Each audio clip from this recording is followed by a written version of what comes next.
नमस्कार, मैं हूं प्रशांत और यह स्पॉटलाइट। और स्पॉटलाइट पे आज दो बहुत खास मेहमान, उनको आपने बहुत बार सोशल मीडिया पे भी देखा होगा, फिल्में उनकी देखी होंगी और हाल ही में बहुत एक फिल्म उनकी चर्चा में थी जिसका नाम है वेड, और अभी ये स्टार गोल्ड पर आ रही है। बहुत बहुत शुक्रिया हमसे बात करने के लिए, और इसी बारे में तो हम बात करेंगे और भी बहुत सारी बात करेंगे।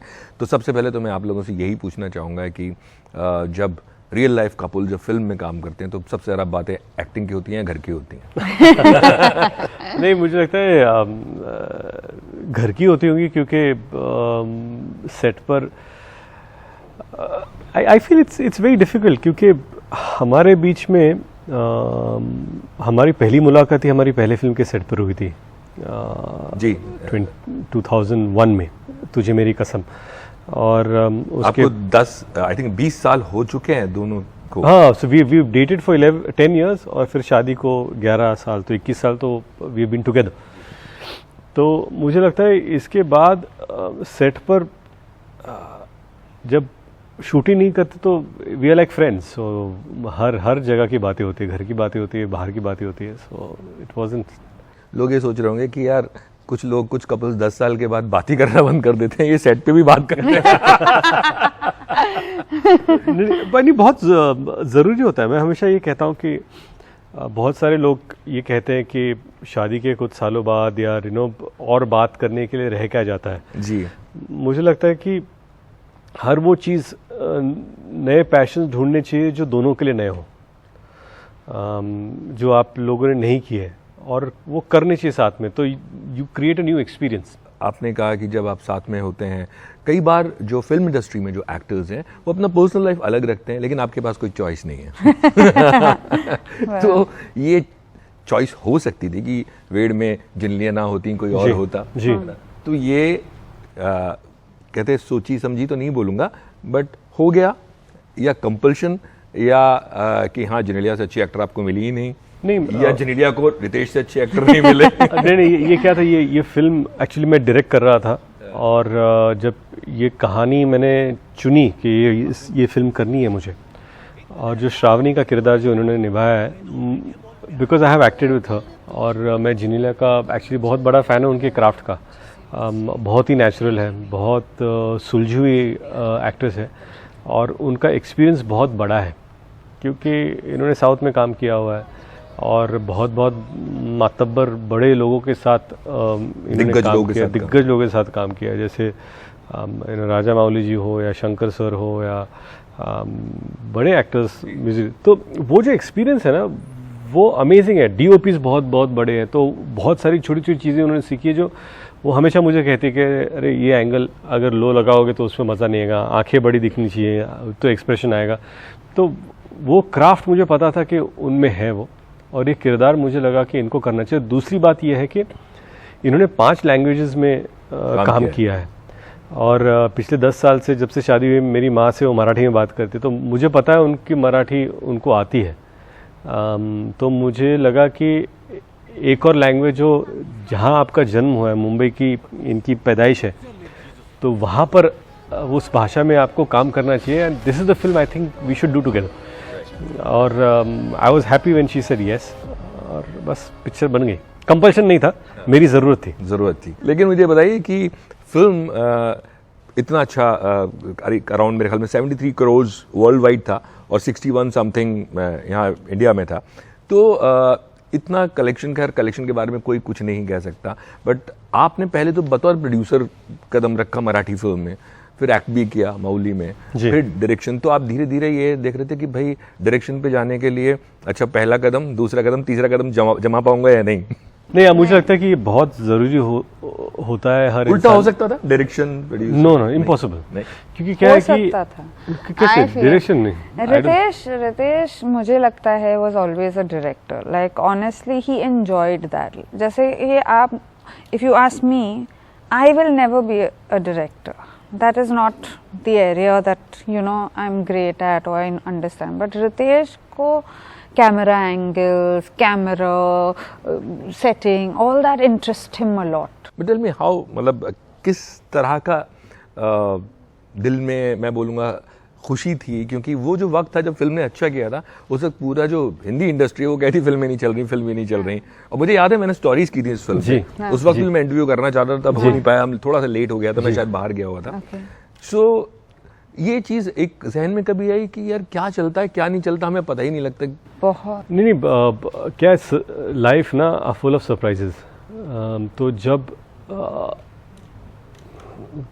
मराठी में मैं हमेशा सोचता है कि कमर्शियल फिल्में बननी चाहिए, आर्ट या क्रिटिकली अक्लेम बहुत सारी फिल्में बनती है, बट जब तक आप किसी भी इंडस्ट्री को अगर आगे बढ़ना है तो कॉमर्स की साथ होना बहुत ज़रूरी है।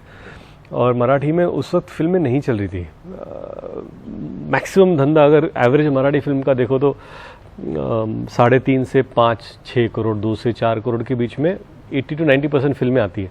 फिर कोई फिल्म 8 करोड़ 10 करोड़ का धंधा कर लेती है। एक फिल्म उसके पहले की थी जिसने 25 करोड़ का धंधा किया था, एंड वी वर लाइक चलो अगर उतना धंधा होगा तो पिक्चर चल गई, हम लोग समझेंगे। एंड जब हमने फिल्म की, we wanted a studio to be on board, 2 studio से बात चल रहे थे, बट टाइम अच्छा नहीं था। तो towards the end studios also thought कि अरे ये शायद not great time for us। जी।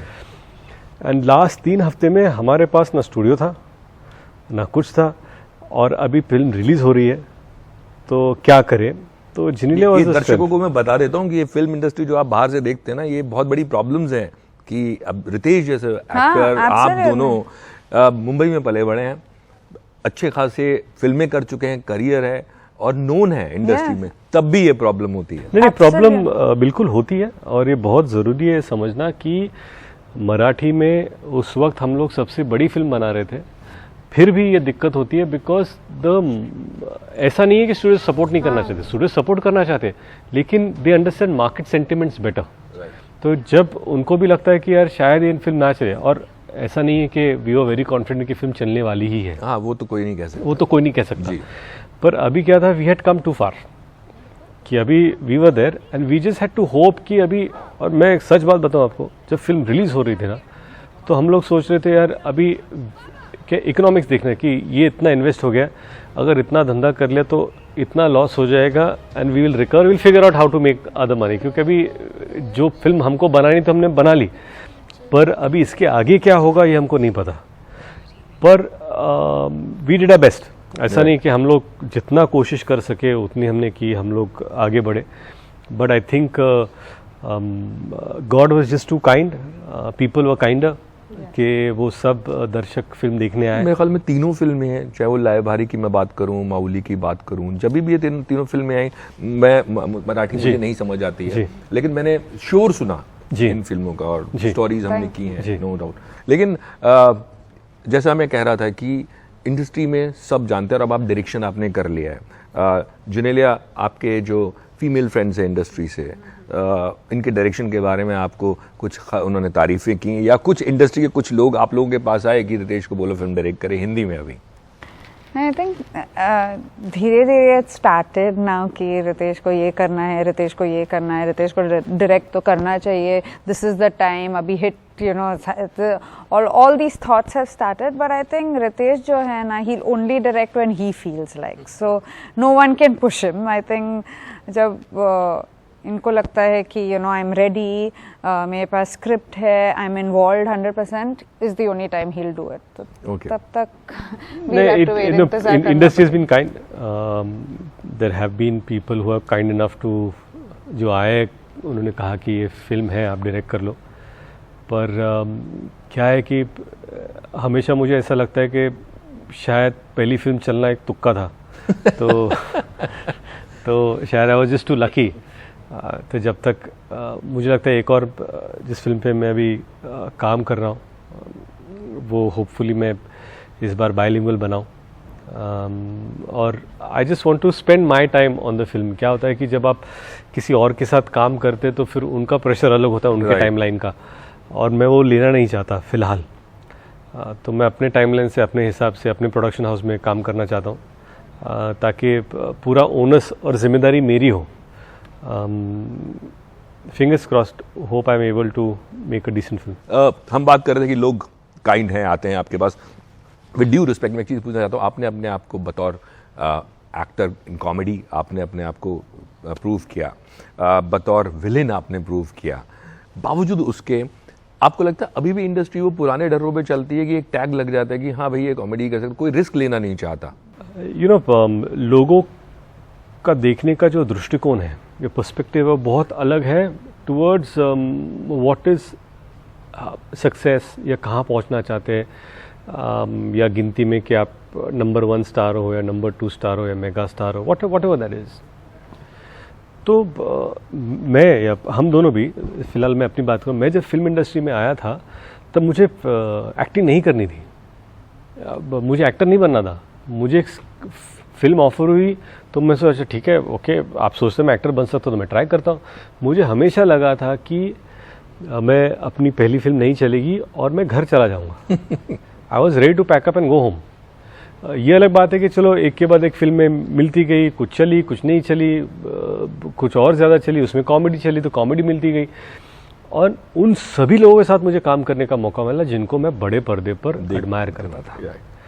तो मेरे लिए to be able to sustain a for 20 years, 20 साल तक मैं काम कर रहा हूँ, 50 से ज़्यादा मैंने फिल्में की है, मैंने किन किन एक्टरों के साथ काम नहीं किया, मतलब अमित जी के साथ मिथुन दा, ऋषि कपूर, मतलब अक्षय कुमार, अजय देवगन या सलमान खान हो या शाहरुख खान हो या माधुरी मैम हो, अनिल कपूर सर हो, ये तो मतलब सीनियर जिनके पीछे मैं दिखता था जी। पर कंटेम्प्रेरीज में भी सभी के साथ मैंने काम किया है। तो for me to be able to live this dream is a great success according that. Apart from that, as बतौर एक्टर भी एक्शन फिल्म कर ली, कॉमेडीज़ कर ली, रोमांटिक फिल्म कर ली, विलन कर लिया, एक पिक्चर में एक भूमिका कर ली जहां आपकी हाइट 3.5 फीट की है, एक लड़की भी बना किसी फिल्म में। तो बतौर एक्टिंग भी बहुत सारी चीज़ें करने का मुझे मौका मिला। उसके बाद 6 पिक्चरें प्रोड्यूस भी कर ली, उसमें बहुत सारे अवार्ड से नवाजा भी गया, फिल्म को नेशनल अवार्ड में आज डायरेक्ट भी कर लिया। सो मुझे लगता है कि मेरी हैसियत से बहुत ज़्यादा मिला मुझे।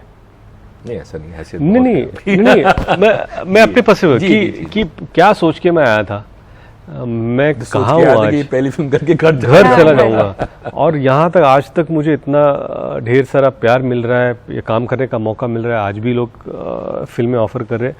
It's been great. बट अभी तो भूख बहुत बाकी है। Yes. भूख, यस, आई वुड से कि बहुत कुछ अभी मुझे मिला है। अभी it's time to give, it's time to give to newer talent, to figure out क्या आप मराठी में रीजनल सिनेमा कुछ नर्चर कर सकते हो, कुछ और प्लेटफॉर्म्स दे सकते हैं। तो लेट्स सी, अपने दम से जो बन पाता है कर लेंगे। ठीक है, कोशिश।